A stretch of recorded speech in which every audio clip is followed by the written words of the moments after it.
Liberal Vannin Party leader and former Minister Lawrie Hooper leads a somewhat lonely life as the only Liberal Vannin member in Tynwald. Despite this, he feels passionately that party politics is the best way to ensure our politicians are held accountable for their actions. He joins me now in the studio to explain why.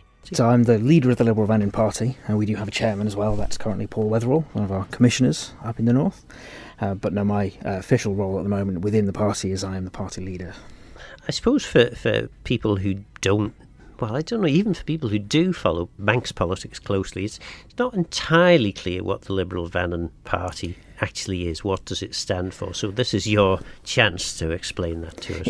It's a challenge that I think that you have as a kind of centrist party, is we're not extreme on either side of the political spectrum, so you don't tend to get kind of loud, shouty politics from parties like Liberal Vannin.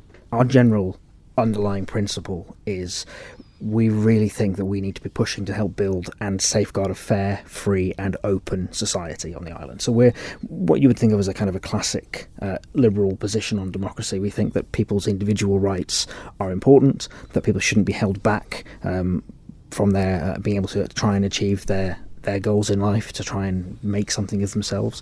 But equally, we think the state should be there to support people who need that helping hand. And that's kind of where we sit on the spectrum. We're kind of in the middle. And it's hard sometimes to try and quantify that to people, because I talk to people about this every now and again, and quite often the response I get to some of the policy conversations that we have is, well, that's just common sense, isn't it? And you think, actually, yeah, a lot of it is. And it's because we don't tend to hold those quite extreme positions on either end of the political spectrum. But actually, common sense does appear to be something that, well, I don't know, generally is lacking in the political conversations these days. So I would agree with you on that. And I think, again, the reason for that, it's because a lot of political voices are amplified by things like social media. And so you get more visibility, you get more promotion if you do adopt quite extreme or aggressive positioning on things.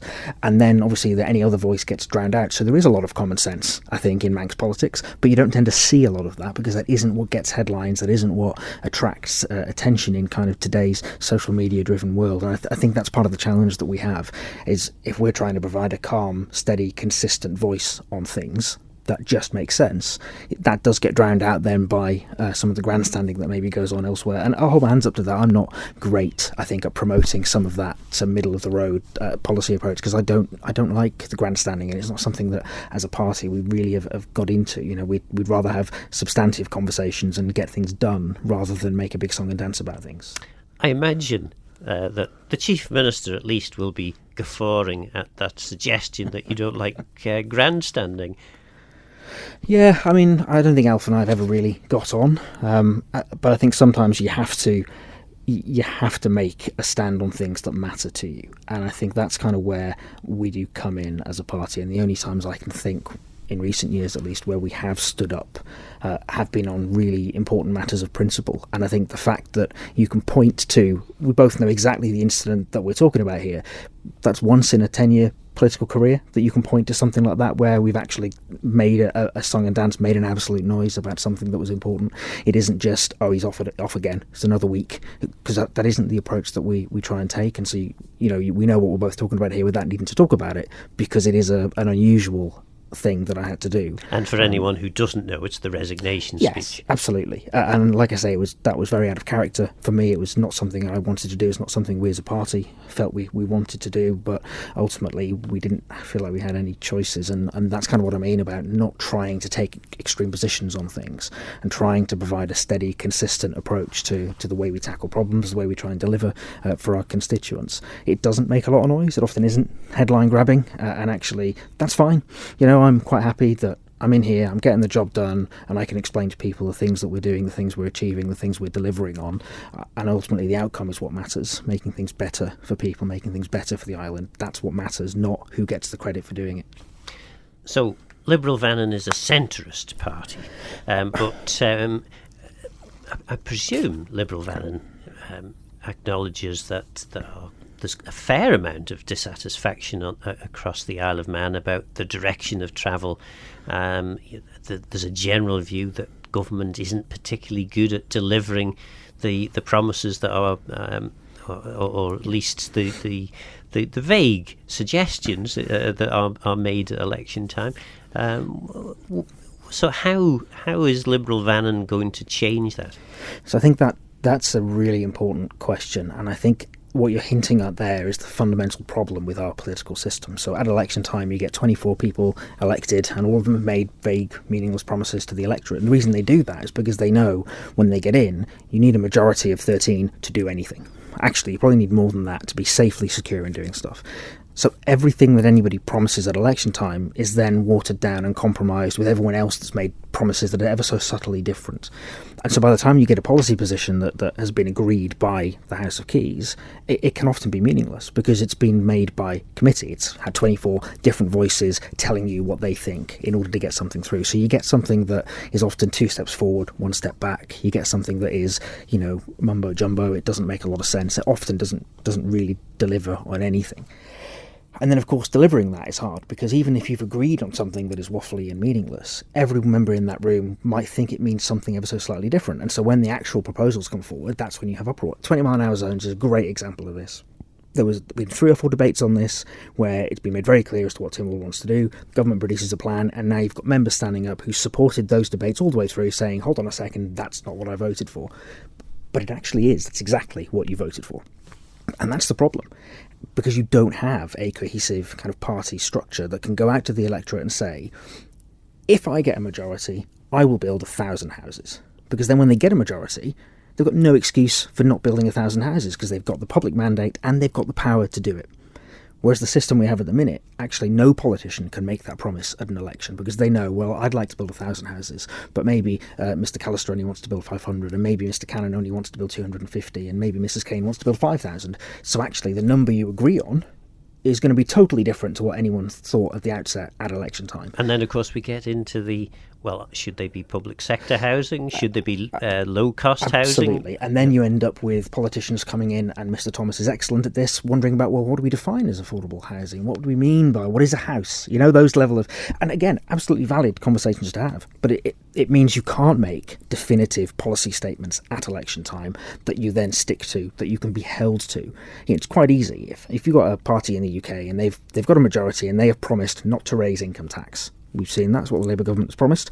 That's quite a black and white promise to make. They have a majority, so if they now change their mind and do that, it's quite clear that that's something they can be held accountable for at the next election.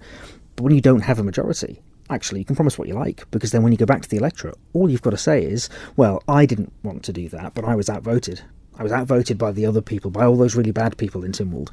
I fought for you, I promise.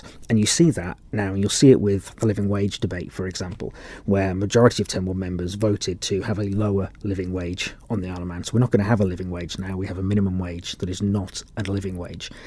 And I guarantee you, those members that supported that decision to abandon the living wage will be going out to their constituents saying, well, I do support a living wage, actually, but it's other people that did that. I'm really disappointed in that outcome. Well, you can do more than guarantee that, because that's what they said in the Tynwald debate. They disagreed with you that, in their view, what was proposed actually was a living wage in their view. Absolutely, and that's the problem you've got here. You can't hold people really accountable for their decisions, because there's always a way of saying, well, it was a compromise and I had to compromise to get it through and it really wasn't me. Whereas if you have a party structure where you've got people that can easily be held accountable, you can do that at election time. You can say, no, we had a Liberal Vannin government last time around, you made these promises and you did not deliver, so I'm not going to vote for a Liberal Vannin candidate the next time around. You can do that with a party structure. It's easier to have that sense of collective responsibility, I think, with a party. It's much harder to do that with individuals. It's much harder to do that with our current approach to politics. And in some ways, our current approach kind of works, because everything is a compromise, so you very rarely get big policy shifts, which gives us a bit of stability, but it does mean everything is very slow. And that, forever. Of course, is fine when things are working well, and we've got a fantastic VAT deal, which is substantially more beneficial than perhaps it should be, and money is flowing in, and nothing needs to change. But when you have the situation, the circumstances we've really been in for about 17 years now, where we are spending more money than we're earning, that's a problem. It is, and actually a really good example of that is what happened during COVID. So during COVID, you still had government and opposition, you still had that element of compromise, but you had a government that was far more united about what it needed to do. And so they did have an effective majority. So when they said, I'm going to do something, they could do it. And they had the confidence to know that it would be supported by the large amount of the public. They knew they could do things. And they don't have that at the minute. And you didn't have that before, and you won't have that since. And it is because of that lack of a public mandate and that fear that every time they announce something, well, people aren't going to like this. And technically, we didn't ask them about this when we ran for election either, so it's really hard to argue that we have a public mandate to do this. And that's when it gets really difficult. And so everything gets delayed and watered down. And even the stuff that does happen happens very, very slowly. And sometimes, like you say, that's absolutely fine. You don't want to rush constitutional change, for example. But some stuff needs to happen quickly because there are people being impacted today and they need help today. And actually, we find that very difficult to do on the Isle of Man. We find it very difficult to make even small changes to things quickly because everything has to be consulted on, everything has to be compromised with, everything has to be watered down, everything has to be explained. And you very rarely get the government standing up and saying, this is the right thing to do, and we're doing it. And Tynwald, I'm not too worried if you are unhappy with it. We're going to do it. They very rarely do that. They normally stand up and say, oh, actually, yeah, I'm going to make big changes to this. And so inevitably, it doesn't happen. And quite often that happens even before it gets to Tynwald. So those compromises, those changes, those withdrawals happen in the Council of Ministers, they happen in departments, and so you don't get big changes. And actually, the other thing it means is quite often controversial things never even make it to the public eye. So things that may actually be really good for the island, but might be difficult, might be a little bit unpopular, you never get those even discussed publicly because there's too much of this, well, I don't know if I've got the support for it, I'll never get it through Tynwald, the public won't support it. Whereas if you had a mandate from the electorate at election time saying, I know this is controversial, but I think it's the right thing to do, if the public has supported that and you've got a majority, you can go in with confidence knowing that's what we're trying to achieve. It's very hard to do that with a system of independent politicians. And I say independent in inverted commas there. And the circumstance that we're in, which is one of significant difficulty at the moment, I don't think anyone, even the proudest member of the Council of Ministers would struggle to argue that everything is settled and we've got a clear course of action and nothing to see here, move along please.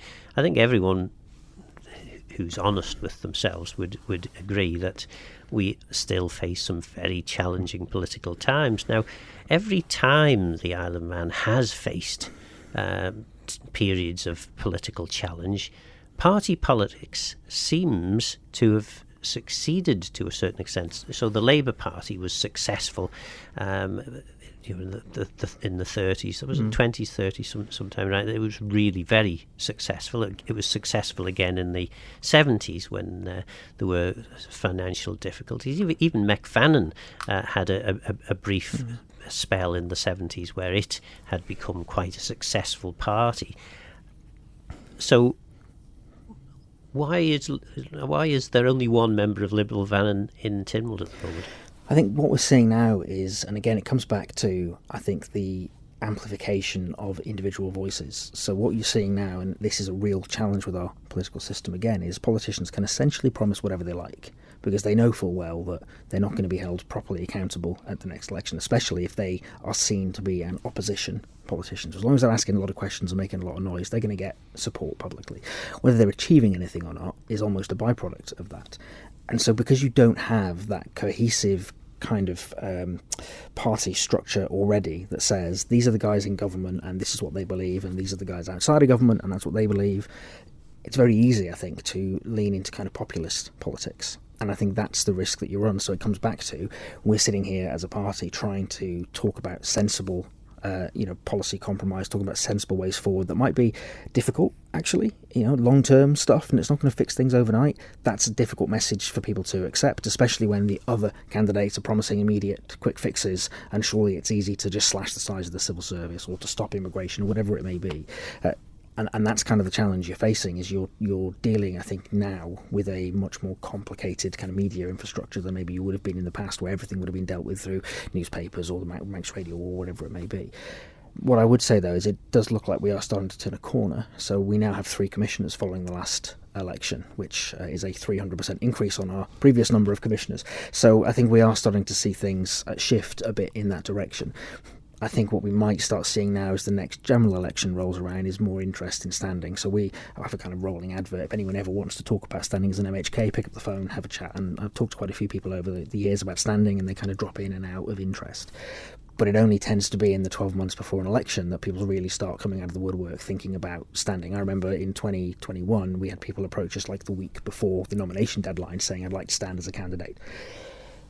And I think my approach, and my chairman's approach, I think, is that we'd rather have fewer but good quality candidates standing rather than just throwing 100 candidates at the wall and seeing what sticks. You know, I do talk about needing a majority in government to do things, but you've got to have the right people, I think. And I'd be very nervous if I was trying to lead a party full of people that couldn't agree on anything into Tynwald. I'd rather have a smaller group, because I know that even with 3 or 4 people that really passionately believe in things, you can get stuff done. And so you don't need 13 to make a difference. And actually, if you go back to the 1990s, which was a time of significant change, you know, the Council of Ministers was introduced, and there were lots of young radical Manx politicians about, but there were 3 Labour Party members at that time who were a driving force, Eddie Lawrie amongst them, and they were getting things changed. They were, and I suspect your party, what is he now, President Peter Carron? Former party leader, yes. Former party leader. And former, of course, of the Liberal Vannin Party. Peter Carron would have been part of that. And they did get a lot done, even though they weren't in a majority. And you can do that if you've got a committed group of people that really share those ideals and share a desired goal, because you already then have a block of people that can push things, that can convince, that can lobby, that can explain, and actually that really helps. It does, and it helps having people at different levels, so it helps having commissioners and MHKs working together on things as well, which again is much easier in a party structure. And we talk about party politics as if it's this kind of defined thing, but the reality is it isn't. You can have parties like the way the Americans do it, the way the British do it. It's very different kind of structures. And so what I advocate is a Manx party system, really. I don't like the kind of us and them approach you get in kind of US politics. I don't like the divisiveness that you get where if you're outside of government you just attack them on everything. That doesn't seem helpful. If the government has a good idea, you should back it. That's the way it should work, whether they're your party or not, you know. And that's kind of the approach that I think we try and take, and it's difficult. It's very easy to have a simplistic approach to party politics in any jurisdiction, and I think if we had a simplistic approach, we probably would get more support, because it would be easier to articulate and identify the things that we want that they don't want, and it starts putting you in that kind of us and them narrative. But I don't think that's healthy. I don't think that is where we want to be, and so I would rather take longer for us to get to where we need to be and kind of struggle through it a bit if it means we get a better outcome at the end. And I think that's the thing you've always got to have sight on, is whatever you're doing, is it going to make things better? And if you can't explain to people how it's going to make things better, you really need to have a good long think about why you're doing it in the first place. And I suspect, certainly in the past, one of the reasons that party politics hasn't worked so well in the Island Band is very much about what you've just described. Manx people who have never been in a system which it has that kind of Yabu polarised approach to political discourse have shied away from it. Of course, things have changed, certainly in the last decade or so. We have substantially more people living on the Isle of Man who are used to a party political system. But I suppose that still then brings us back to the point, why are they not voting in number for political party? Partly it's because we're not putting enough candidates up. I think that's one of the challenges. You can only vote for someone if you've got a candidate in your neck of the woods. And I think the other side of the coin is people are on the island are broadly, I would say, conservative with a small c. I don't think we've got an island full of blue voters, but generally speaking, I think we're quite a conservative nation. And that means instinctively you'd lean towards that kind of political perspective, and most of our independent candidates lean in that nature. There isn't an Isle of Man Conservative Party, for example, and I think that's because mostly your kind of legacy politicians, your independents, most of them would fall into that category, and so you are kind of dealing with a party system in that respect anyway. And so I think the votes are going where the people really are. The other thing I'd say is we do have that Yabu politics on the island. You do. Just because you don't have a party, you definitely have MHKs who are quite happy to stand up and just make all sorts of absurd claims, on the radio, perhaps, on social media, whatever. Perhaps it was the case that we didn't. Perhaps it was the case that we used to have a very collaborative and collegiate approach to running the government. Maybe, as your former party leader, Mr. Karen, would have said, it was too much of a cosy, clubby, matey approach. Yeah, quite possibly. And I think the Speaker was talking about this quite recently, about the culture of Tynwald being impacted by lots of new faces. And I think that has been part of the change. I think you have started to see much more of that kind of shouty politics going on, and I think it weakens the discourse. Actually, it means you can't have a sensible conversation with someone because actually all they're really interested in is grabbing the next headline and making some noise and being seen to be doing something. And sometimes that works, but if that's your kind of modus operandi, if that's your baseline way of operating, it does change the whole culture of the place. It changes the way you have to function. And so I think that's part of the challenge, is we're dealing with the impact of a party system without actually having a party structure sitting behind it. And that's a weakness of our system, I think, is you are better, I think, being open with the electorate about what you want to achieve when you're in government, provided you have the means to do it, and demonstrating you've got the means by saying, I've got 12 candidates, if you elect 12 of them, we'll get this stuff done. It's very hard to do that as an independent, and so you do end up, it becomes very much personality politics then, which isn't great. I think it's very hard to get things done. What were the commitments that Liberal Vannin candidates gave at the last election then? So I think we were quite clear in that we knew we were only running, I think we ran 3 candidates, and we were never going to have a majority. And so we deliberately set out to say, we are not going to promise you things, because we are, at best, going to have 3 of us. We are not going to run the government. We are not going to be able to make decisions.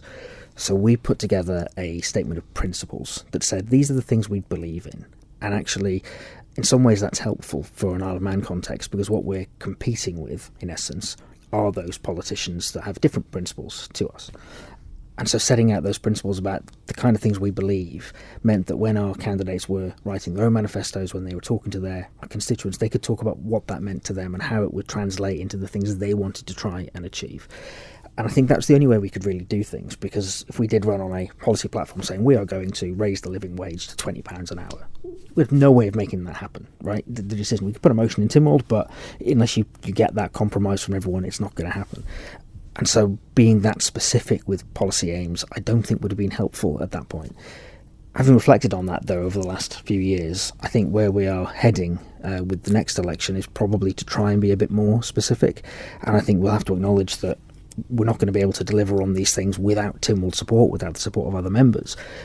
But I think maybe articulating some very specific, even if it's only a handful of key, very critical policy aims, and say we're going to try and do X, I think that might help explain to people what it is we're about, probably a bit clearer than a set of policy principles. And those things will probably be around delivering more housing on the island. It will be around making sure we have a living wage. It will be around those kind of social policies that actually will help people and will deal with some of the challenges that we are facing, as opposed to kind of pie in the sky that you often get with political candidates making all sorts of promises about things which, they could be 20, 30, 40 years off. Not really helpful. And I had your minister, the housing minister, in earlier in the season, political season, and I said to her, well, I'm going to say to you, why should anyone believe that you're going to be able to deliver that any more than all the other people who've said that over the course of the last 4 years? Yeah, and I think that is the real challenge, actually, is if you say I'm going to build 1,000 houses, well, how?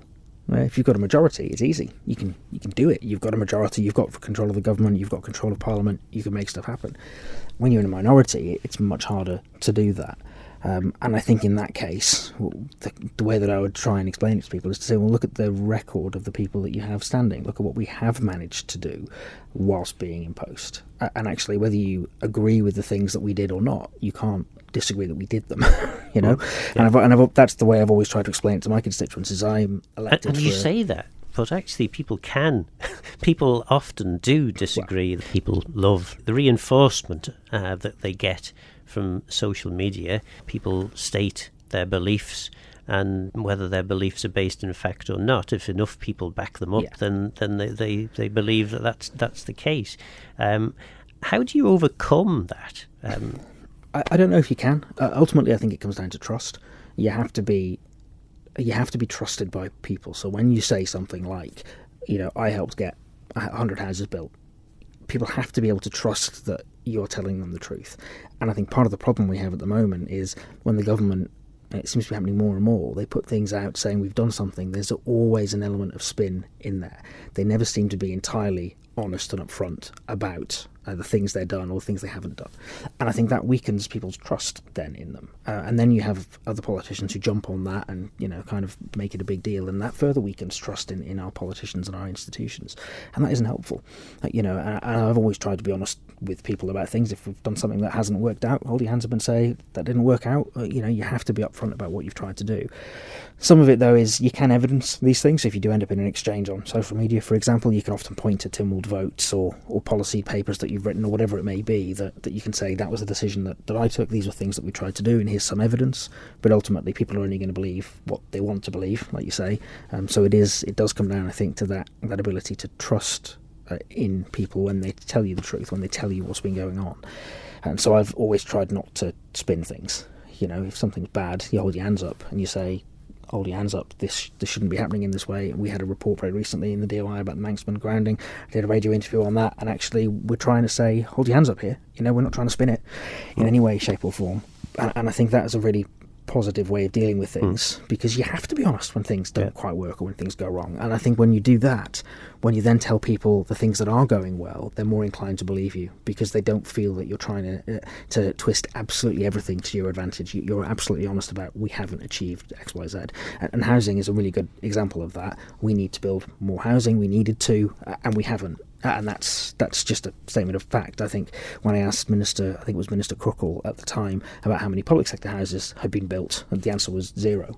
And that's the reality. There's been lots of refurbishment, lots of upgrading, but actually in terms of expanding stock, this administration hasn't managed to do that yet.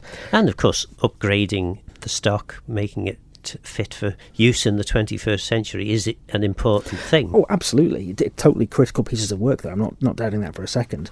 But it also needed to come with that expansion, and that bit hasn't happened. And I think if you try and spin it, as the government is trying to do, to say, well, look at all these housing approvals, look at all this planning permission, look at all this, actually, everyone can see through that. Everyone knows what's going on in the housing market. Everyone knows how difficult it is. And I think when government tries to spin things that are so obviously spin, that's when people start losing trust in you. I think if the government was just more honest with people and said, this hasn't worked as well as we would like it to, we're not doing as much as we need to, then I think people would be more inclined to believe when the good news stories do come out. And that, it's a difficult balance. I get that, because you want to maintain confidence, you want to maintain trust, but equally you need to be honest about the things you're doing. And I think that's a real challenge, not just for government, but for any politician. And again, it comes back to the slight difference between having independent politicians and parties. Independent politicians, when you go back to your electorate, it's always about what you have done. And so you need to be able to claim credit for all sorts of things. And so claiming credit becomes really important, because actually you can't point to something that another department has done, another minister has done, and say, I did that, because your name wasn't on it. So it end up becoming about what you as an individual politician have achieved, have done. But the reality is you've probably been working together with your colleagues on all sorts of things to get stuff across the line. In a party structure, it's much easier to say, as a party, we delivered this. Okay, it might have been Mr. Gorn that did that piece of work. It might have been Mr. Cannon that did that piece of work. But actually, it was all of us working together, and you can kind of share the credit and share the blame, ultimately, when things don't work. And ultimately, as minister, you tend to inherit the credit for whatever your predecessor has done, because by the time it takes, the amount of time it generally takes to get things shifting, usually the minister has moved on before it comes to fruition. Yeah, and again, that's always going to be the case, isn't it, with any kind of any system, especially when you have a slow trickle of policy change. That's inevitable to some extent. But the system we have, I think, forces you down that level of, we have to claim credit for stuff. I have to shout about how good I am at my job, otherwise I'm not going to get re-elected. And then getting re-elected becomes the focus of what you're trying to achieve, as opposed to, how do I do things better for people on the island? You start to worry more about, well, How is this going to look in September?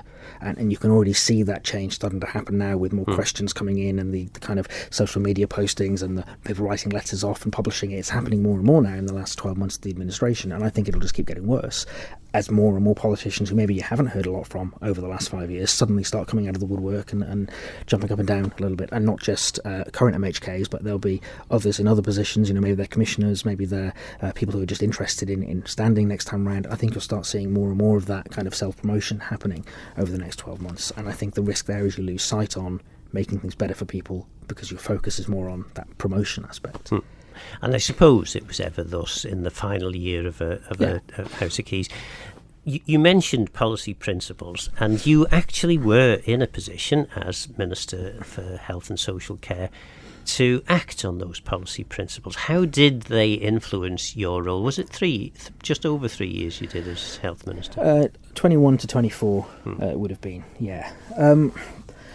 It's a good question, I think. I like to think that I stuck to those principles. I like to think that I tried to make sure the systems we had were improving fairness for people, being more responsive to individual needs, less of a box-ticky approach to stuff. And I think in some ways that worked really well. So developing an autism strategy that was more about the focus on what the individual needed, as opposed to saying, can we fit you into a box?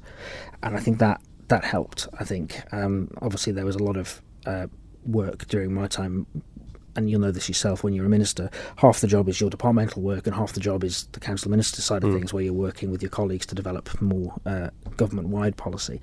And I like to think that the principles I took into those conversations had a real impact on steering broader government policy. And I think you can see that, because since I've left, the government have done things like abandoning the living wage that I think they would never have dared to try and do if I'd have still been sat in that room. And so I think you can see the effect of my absence really is probably the best evidence for saying, what did you try and achieve, and how effective were you when you were in the room? I think that what you've seen happening over the last 6 months, nearly 12 months now since I resigned, I think you can see that those principles definitely had an impact on the way I did my job and the way that I input into those conversations. And to be fair, I'm not unique in that respect. I think everyone takes their principles with them into government, into ministerial roles, into council of ministers. It's just the difference between me and other non-party candidates is my principles are written down in black and white for anyone to challenge me on. It's harder to do that with other candidates who haven't been as explicit about some of the things they believe in at their core. That's really the only difference. So I don't think I'm any different to other politicians in that respect. I have principles, they have principles, they bring them into every decision they make. But at least when the public vote for me or for a Liberal Vannin candidate, they can look at that statement of principles and say, actually, are those the kind of things that I believe in as well? And if they are, Liberal Vannin candidates are for you, and if they're not, and we're not for everybody, I'm not going to lie, there are other parties available, maybe go and explore other options. And I think that's the key thing for me. I would much rather have a smaller number of very principled candidates, principled MHKs and commissioners who are willing to stand up for what they believe in, as opposed to having more people who may be more flexible with some of their principles. You've mentioned the change that you perceive in Isle of Man government since you've left. In a way, then, are you kind of abrogating your responsibility? Because while you are in Council of Ministers, and let's be honest, Council of Ministers has most of the power, substantially more power than Tynwald has. While you're in there, your principles are in there. As soon as you leave, your principles have gone from Council of Ministers. Yeah, that is a huge challenge, and it is a big part of the decision, I think, if you decide to leave like I did. And I think ultimately you have to weigh up whether you still think you're having an impact in the room, and you have to make that decision yourself as to whether or not am I going to have more impact in the room or outside of the room ultimately. And it's kind of coloured by the fact that when you're in the room, collective responsibility means you are required to support policies that you may not agree with. And I think it reached the point where there were policies that I knew that I could not in good conscience support. And I think that's the problem really with that system, is you wouldn't get that with a party structure, because in theory you've all signed up to your principles at the outset, and if your policy is aligned with those principles, you should never find yourself in a position where you're saying, I absolutely cannot support that policy. The system you have at the minute, actually you do get that position where ministers are being told, well, you've got two choices, you support the policy or you resign. And some choose to resign, and some choose to say, well, okay, maybe I will support this. But then you have a get out of jail free card, in as much as if you had clearly stated a principle or a policy that opposed or was opposed to what was being put forward, then Council of Ministers rules and regulations allow you to stick to your principle. In theory they do.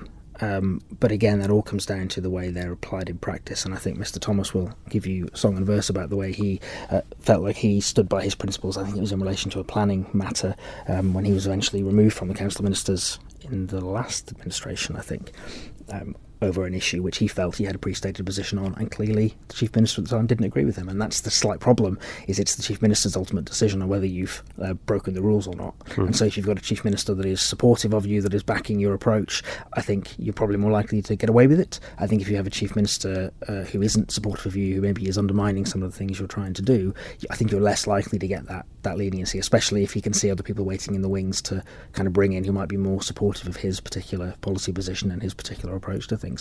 Again, that's just politics. That's the way it is. And I think that's something people often don't quite realise about Tynwald.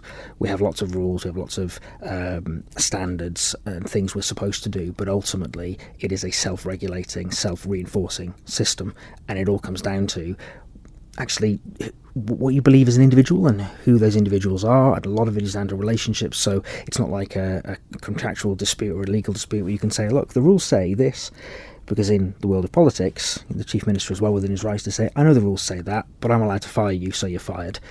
He doesn't really need to give a reason. That's the nature of politics, ultimately. And so it isn't quite as clear cut as you've got a pre-stated position, therefore you're protected. It's never quite that simple.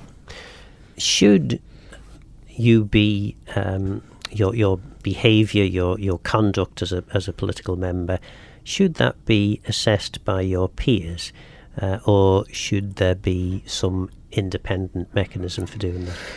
That's a tricky one, because ultimately I think Parliament shouldn't be answerable to anybody other than the people that have elected the members of Parliament, and so Parliament in some ways has to regulate itself.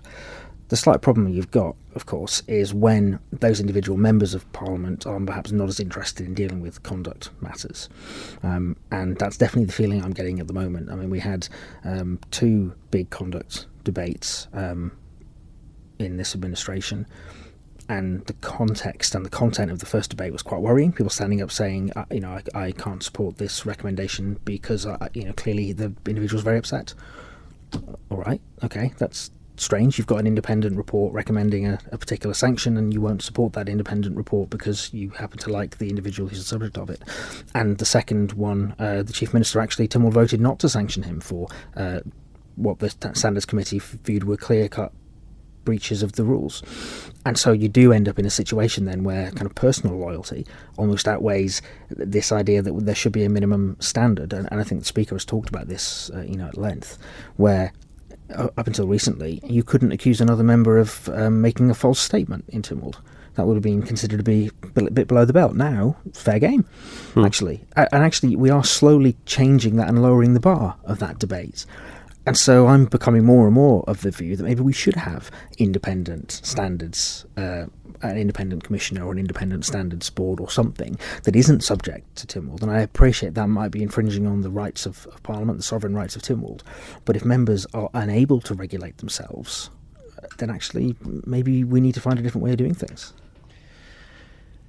Indeed. And that there is no doubt that during this particular term, this particular term of House of Keys, I was going to say I did say there's no doubt. It certainly appears to me, at least, that it is more fractious than perhaps it has been, certainly in the various iterations of House of Keys that I've been involved in or have witnessed. Yeah, I definitely. This one feels more fractious than the last House. And I think it's fair to say that I had a lot of disagreements with Howard Quayle and his government over the last 5 years, but at least it felt consistent. I think it's been much more fractious, much more toxic, I think, this time around than previously. And some things have happened that I was very surprised at. So in the no confidence vote for Mr Cannon, some of his ministers basically standing up and saying, well, I won't work with any other minister. If he goes, I go. And you think, well, hold on a second. We've been elected to do the best job for the people of the island, and you're basically saying that there is no circumstance in which you would work for another chief minister. That's bizarre. So what if Mr Cannon is hit by a bus or somebody decides to resign? Are you not going to work with another chief minister then? It felt very strange. I don't think anybody would have done that in the last administration. They would have stood up and supported the chief minister because they supported his policies, his approach, but I don't think any of them would have stood up and said, I'm definitely not working with somebody else. It's a very, very strange situation I think we're in at the minute. And I think coming back to that standards question, I mean, I've been preparing for a while a number of conduct motions for saying, actually, I know that you've told Tynwald things that aren't the whole truth. I think you may have misled Tynwald. I think you've made statements that are provably false. But I haven't tabled them, and I probably won't, because they're not going to get any support. I don't want to go through all of that pain, all of that work, which is going to distract me from things that are actually going to be helping people. Because I think people should be honest when they're in Tynwald. I think they should tell people the truth. I don't think they should make misleading statements. But ultimately, what's the point? I know Tynwald's not going to support my motions. I know that members are just going to be allowed to say whatever they like with no consequence. And, am I better off just waiting till the next election when I'm pretty confident the electorate will say, thanks, we've had enough of you, we don't really want you again? I don't know, is the answer. And I don't think I'd have felt like that in the last House. I think as much as I disagreed with the government and disagreed with some members in the last House, I don't think we would have fundamentally disagreed on some points around conduct and principles like that. Whereas now, I don't feel as confident saying that, if that makes any sense. And of course, none of this helps in terms of halting the decline in trust and belief that Isle of Man government and indeed Tynwald collectively is going to solve the weighty problems of the day. Yeah, and I think again that comes back to this lack of a party structure. It's very hard to hold a government accountable. You hold individuals accountable. You can blame a particular minister for a problem, but most people on the island don't vote for that minister.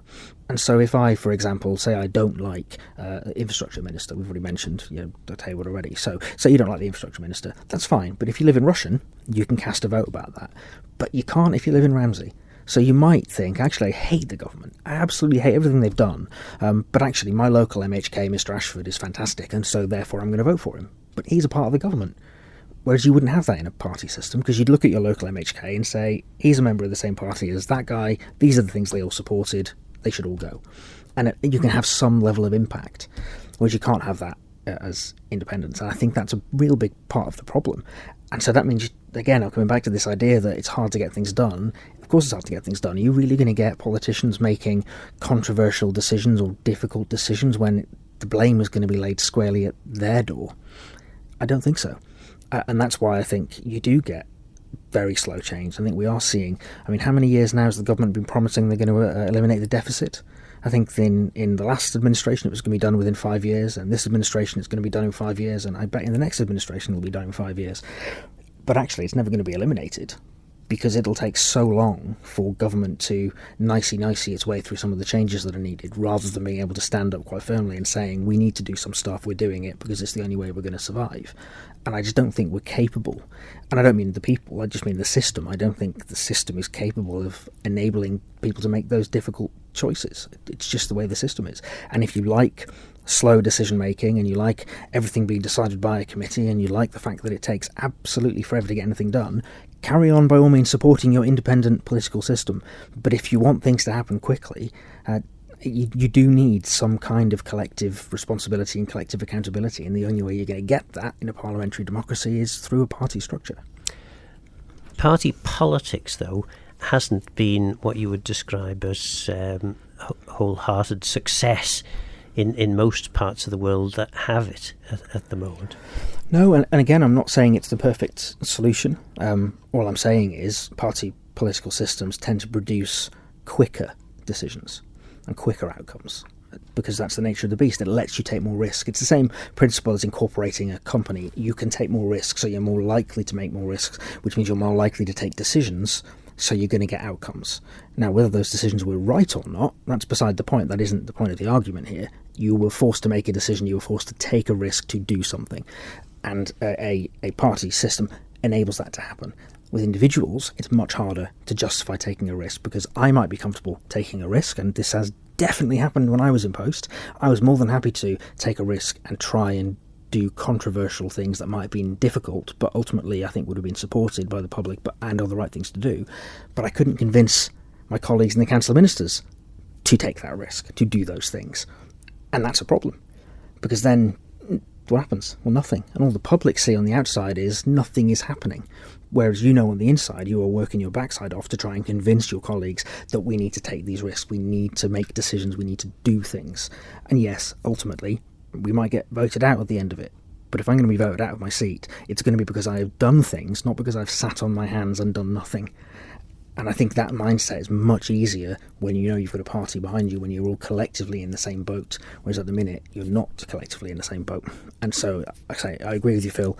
The party structure is not the only solution. It is not necessarily a perfect answer to our problems, but it will at least make sure that decisions are made and politicians are accountable to the electorate at large.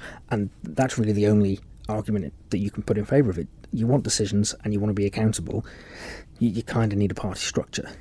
If you aren't too worried about decisions being made, if you're not worried about things being kicked into the long grass forever, and you're not too worried about being able to hold government as a whole accountable for their decisions, then carry on with the independent system that you've got. And that's the only thing you could see by looking at other jurisdictions like the UK or even the US. When you control the various branches of government and you've got a party, you can you can make decisions, you can do things. The other side might not like it, but at least you're doing the things that you've promised your voters you're trying to do. Well, we're almost at the end of the programme. What would a success look like for the Liberal Vannin Party in the 2026 general election? So I think if we can increase the number of MHKs that we have, that would be good, I think. I think that's really what I would define as a measure of success. I don't know how many candidates we're going to run this time around. We'll probably be a handful again like we did last time. But if we can increase the number of candidates, that will be good. And if we can increase the number of votes that we get across the island again, that will be positive, because I think that will stand us in good stead then for the next local authority elections. And again, trying to recruit some more commissioners, trying to get some more councillors on board to boost our numbers that way. But generally, I think success for any political party has to be, can I get more people elected than I got the last time around? Ultimately, that's the only way you're going to see validation of your policies, validation of your principles, is if the people actually, when they go to the ballot box, say, yes, we fundamentally support the things you're trying to do. So the ballot box is the ultimate test, really, for any political party. And in terms of those policies, what do you think are going to be the core policies that you'll be putting forward? Well, like I said, I think we'll definitely be still pushing for a living wage on the island, seeing as that's now been abandoned. We will definitely be pushing for some house building, affordable housing specifically, because we haven't seen enough of that developed, I think, over recent years. We'll probably be looking to maintain and support the NHS in its current form, so not restricting access via eligibility criteria or charging mechanisms. There is a list that probably as long as your arm of things that I'd like to achieve, but as a party I think we'll probably try and stick to a number of very core principles to make sure that actually can we deliver on those things. That's what really matters. If I'm going to go out to the electorate with my colleagues, with party colleagues, and say these are the things we're going to try and do, we're going to make sure they are actually deliverable objectives rather than just pie in the sky. And how are we going to actually get enough money to make all this happen? The question around funding is not as complex as people make it out to be. It really isn't. The challenge you have here on the island is you have this sort of ideological belief that our current tax system is the only way to do things, in this kind of user pays approach is the only solution. And the reality is that's just not true. There's lots of economic theory and tax policy and tax theory that sits behind alternative structures and alternative approaches to things. But in essence, you could sum it up as, rather than having one big tax on one particular thing, if you tax everything a little bit, you're probably going to raise more income, in essence. And actually, there's no reason we shouldn't be exploring some of these things. I mean, I've written to the Treasury asking them about progressive tax measures, about changing the income tax system, about changing the way we deal with things like corporate distributions. There's lots of opportunity out there in terms of government if they were serious about raising additional revenue in a constructive way. So not just taxing people more for the sake of it, but actually trying to tax sort of behaviours and activity on the island in terms of supporting our local economy and supporting people that actually live and work here. But the flip side of it, of course, isn't just about raising money. It's about making sure what we're spending is being spent on the right things. And I think everyone can look at things government is doing and saying, actually, why are we paying someone to do that? And inevitably, the answer is because it's in so-and-so's constituency and they've been fighting for it. Well, actually, that isn't necessarily a good reason to do something. And I think that's part of the conversation that we're lacking around efficiency and delivery. Isn't just about, we need to slash budgets and stop spending. Actually, it's looking at what we're spending and saying, is that giving us good value for money? And sometimes the answer is yes, and it's difficult because it's expensive, but it's worth doing. Sometimes the answer is, I have no idea why we're doing that. Can we just stop doing it, please? But I don't think government is there yet. I think the challenge on that side of it is there's no low-hanging fruit left. It's been dealt with, all the easy stuff, and now you're into needing to make difficult decisions around services, around delivery, around what government does and how big government is and all the rest of it. But those decisions are going to be difficult, they're going to be controversial in some cases, and I keep coming back to, I don't believe our system of independent politicians is capable of making those difficult choices. I think it always comes down to, you can't cut that because it's in my constituency, you can't cut that because I'm friends with so-and-so who really supports it, and I think that's a real challenge. Whereas if you had a party structure, you would have the confidence, I think, that you have colleagues behind you who are going to support some of those slightly difficult decisions in some cases, and you will start seeing changes. And so the government can talk a big talk around efficiency programs and around delivering better value, but I think ultimately when it boils down to it, you aren't going to see a lot of change with the system as it currently is, not unless you get some real brave moves, I think, by the government. And I just don't think, especially in an election year, you're going to see that. That was Liberal Vannin Party leader and Ramsey MHK Lawrie Hooper. So what do you think? Should we give party politics a try? I'm Phil Gaughan. Got a mouse and geistach rum. Thanks for listening.